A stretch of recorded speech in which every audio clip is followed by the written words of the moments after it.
Bonjour à tous, c'est un plaisir d'être avec vous pour la première vidéo de notre plateforme stepuppoker.com. Ça fait longtemps qu'on l'attendait, je vais vous présenter un Winamax Series 250 euros que j'ai eu la chance de gagner en janvier 2022. C'est un buy-in à 250 euros. Tout d'abord, je vais vous montrer un petit peu, je vais vous expliquer le format que je vais avoir quand je vais faire ces reviews. Alors, je vais choisir des spots par thématique, c'est-à-dire qu'on va commencer sur la première vidéo sur le jeu de Big Blind. J'ai revu à peu près la première partie de mon tournoi et j'ai récupéré les mains de Big Blind. Je vous expliquerai tout ce que j'ai fait stratégiquement, sans parler de solver, en rentrant exactement dans ma tête. Si j'estime que j'ai fait une erreur, je vous expliquerai pourquoi évidemment.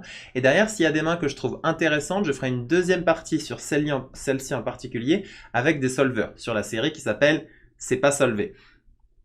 Alors, avant de commencer, je tenais aussi à vous dire que ce qu'on veut, c'est que vous progressiez. C'est le plus important. Et pour progresser, écouter, c'est bien, mais être actif, c'est mieux. Mettre pause sur la vidéo et réfléchir, c'est encore mieux.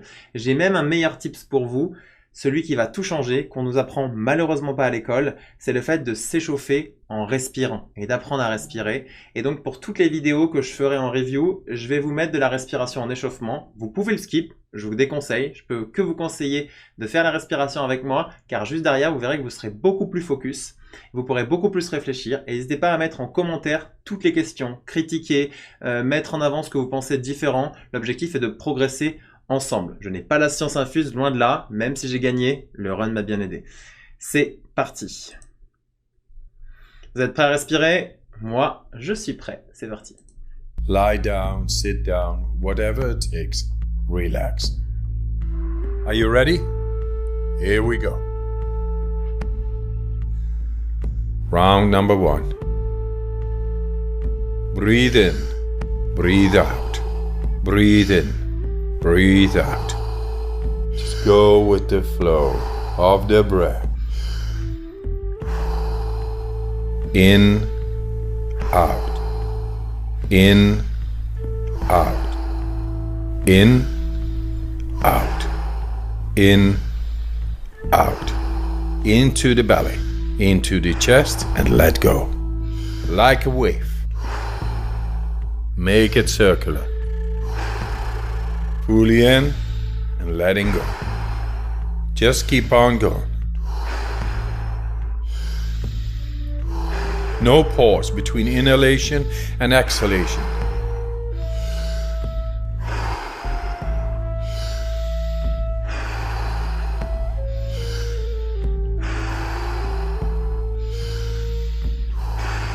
Ten more. Fully in, let it go.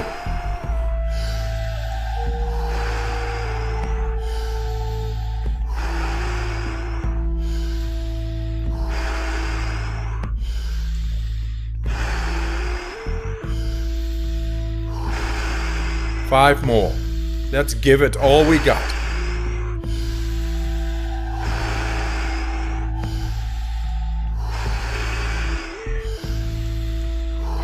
Last one.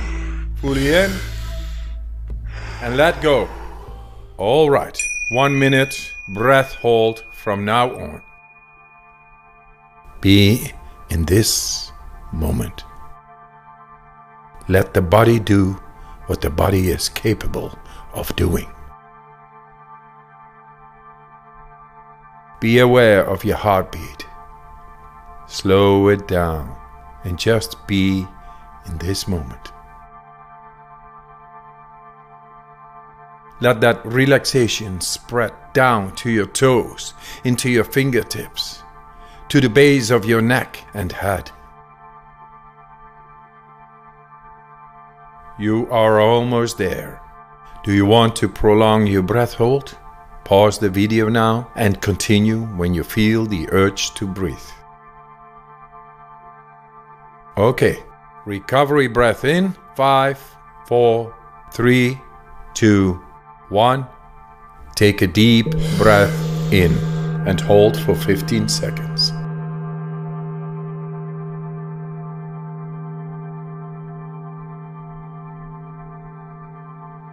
Exhale in 3, 2, 1. Let it go. Round number 2. Back into that rhythm. Breathe in. Breathe out. Breathe in. Breathe out.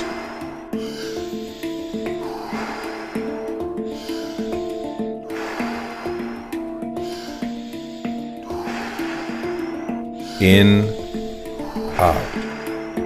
In, out. In, out. Into the belly, into the chest, and let go. Like a wave. Make it circular. Fully in and letting go. Just keep on going. No pause between inhalation and exhalation.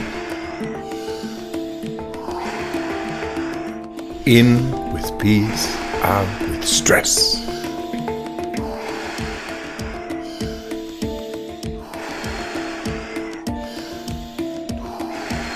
Ten more. Fully in, let it go. Nice, deep, circular breaths.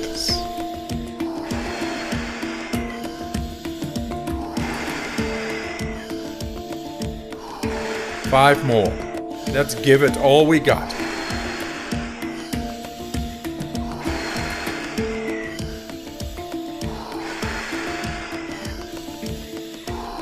Last one. Fully in.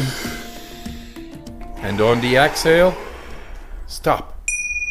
1.5 minute breath hold from now on. Feel. Become aware of your body.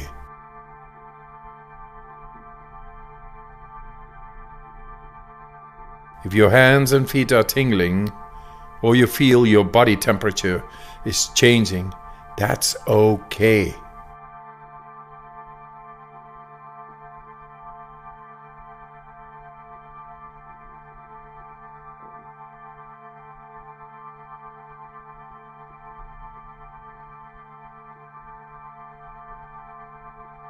You're doing fantastic.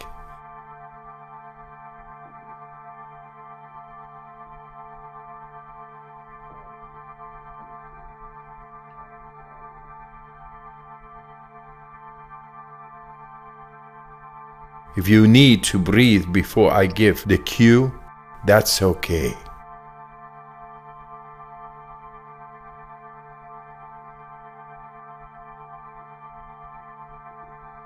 You are almost there. Do you want to prolong your breath hold? Pause the video now and continue when you feel the urge to breathe. When you're ready, fully in and hold for 15 seconds.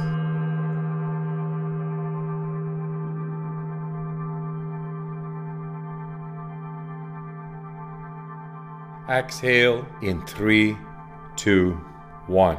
Let it go. Round number 3. Back into that rhythm. Breathe in, breathe out, breathe in, breathe out. In with the relaxation, out with the stress. In, out. In, out.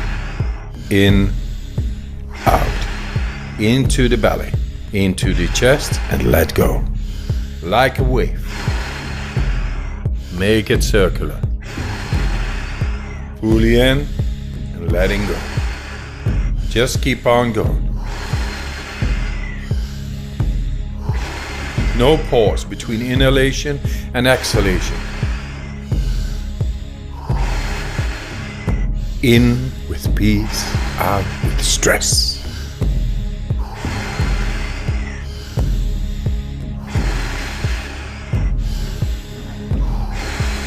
Ten more. Fully in, let it go. Nice, deep, circular breaths.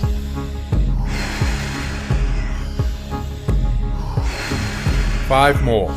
Let's give it all we got.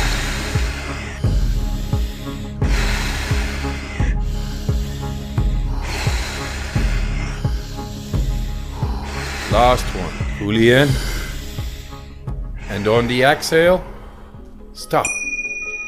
1.5 minute breath hold from now on.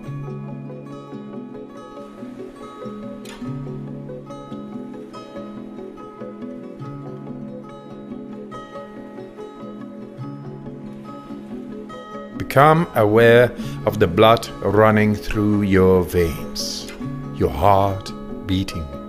Feel.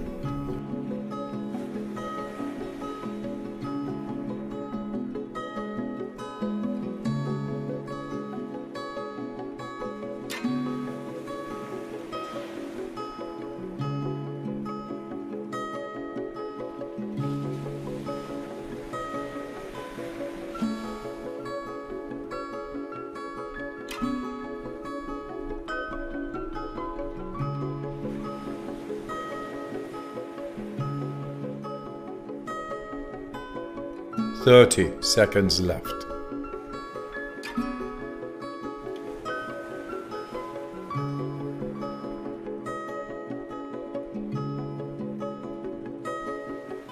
You are almost there. Do you want to prolong your breath hold? Pause the video now and continue when you feel the urge to breathe. All right. Breathe in and hold for 15 seconds.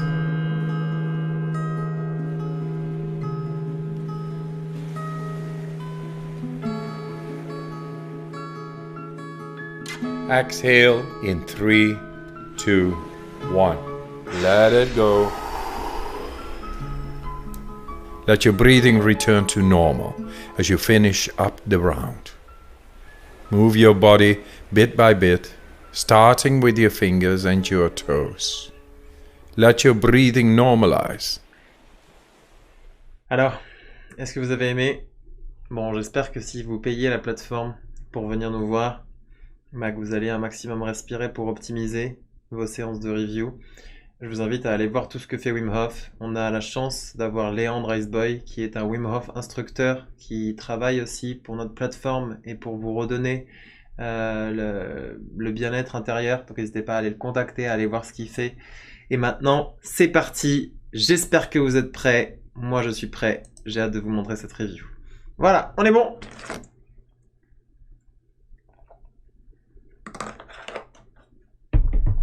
On est bon, c'est parti. Alors on a déjà allé un petit peu loin, tac tac tac. Donc voici le Winner Series Zone 30 Championship. J'ai démarré sur 700-1400, ce que je recommande pas forcément. Il y avait tout le temps 30 blindes de moyenne.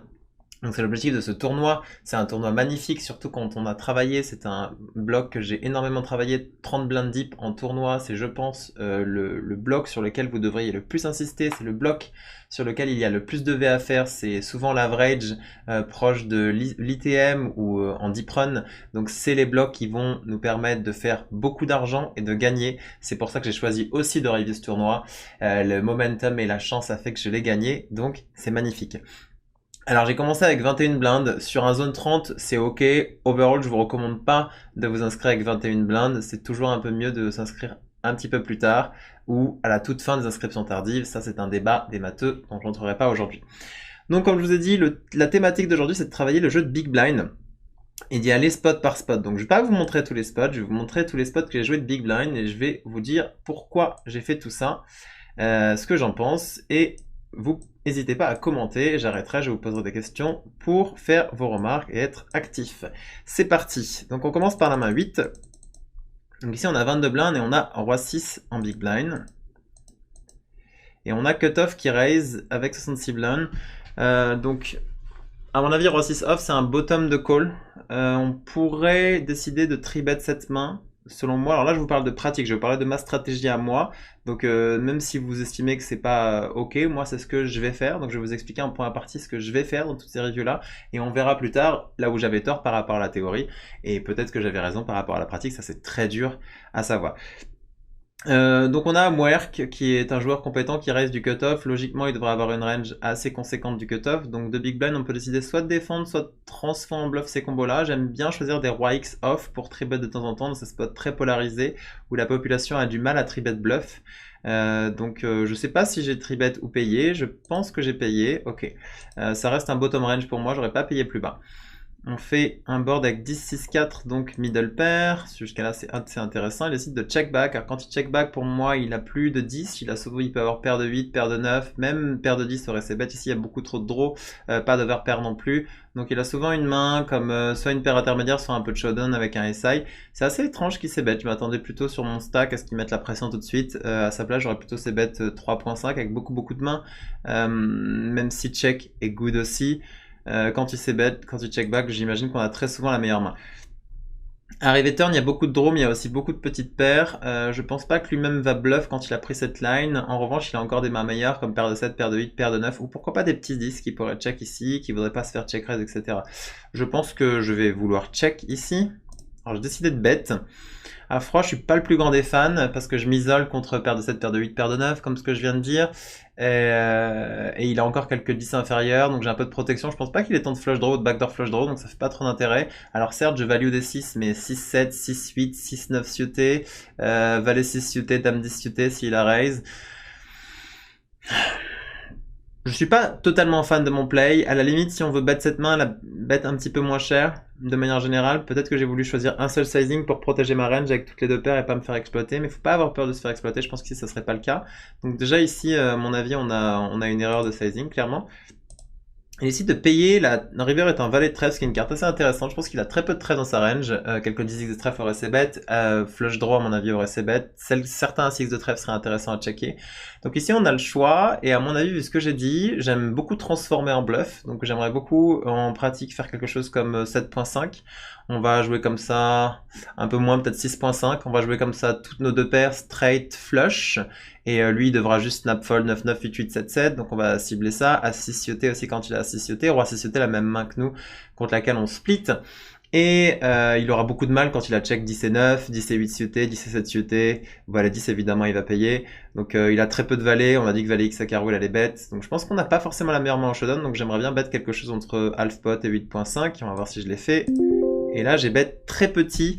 Alors, je suis vraiment pas fan de ma line. Vous voyez que c'est marrant, hein, malgré que j'ai gagné le tournoi, on a des erreurs. Et celle-là, c'est une main qu'on va prendre et qu'on va pouvoir aller solver avec Ranger et avec Odin. Ce sera une main qu'on aura en C'est pas solve. Parce qu'à mon avis, il y a beaucoup d'erreurs ici. N'hésitez pas à commenter, à réfléchir, à essayer peut-être de donner des arguments en ma faveur. Pourquoi pas si vous voulez me défendre. Moi, je ne me défendrai pas. Alors, j'imagine qu'in-game, je sais pas ce que j'étais en train de faire, mais que je ciblais peut-être des 6 moins bons, des 5 ou des 4.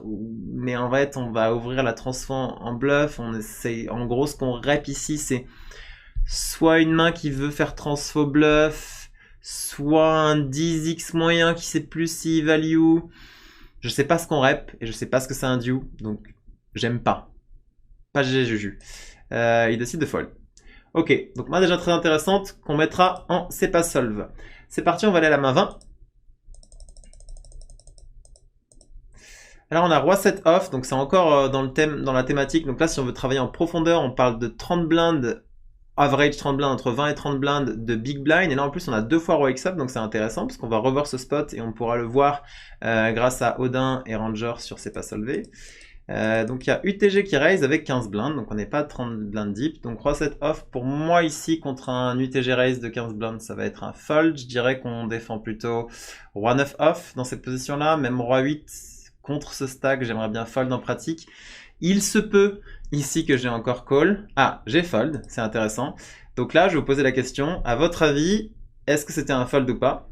Sans le solver en pratique, ce que vous en pensez? Main 44. Alors on a 6-8 off avec 17,4 blindes. On va voir le SPR, parce qu'il faut toujours regarder pas le SPR, j'ai perdu mes mots. En gros, le stack le stack moyen, le stack effectif, voilà. Donc c'est toujours important de parler en stack effectif quand on parle de deepitude, c'est-à-dire que si on avait joué contre Pimblet ou Brasilia Joke, on aurait joué 15 blindes effectifs. Quand on joue contre tous les autres, on va jouer notre stack parce qu'ils ont plus de stack que nous, et donc du coup on va jouer 17 blindes effectifs. Je sais que parmi vous, il y a des gens qui vont être avancés, un peu moins avancés, donc j'essaie de vulgariser un maximum. Alors, ici, on raise 2 blindes au cutoff, il raise 2 blindes au cutoff, on a 6-8 off, pour moi, pas d'autre choix que défendre. Ok.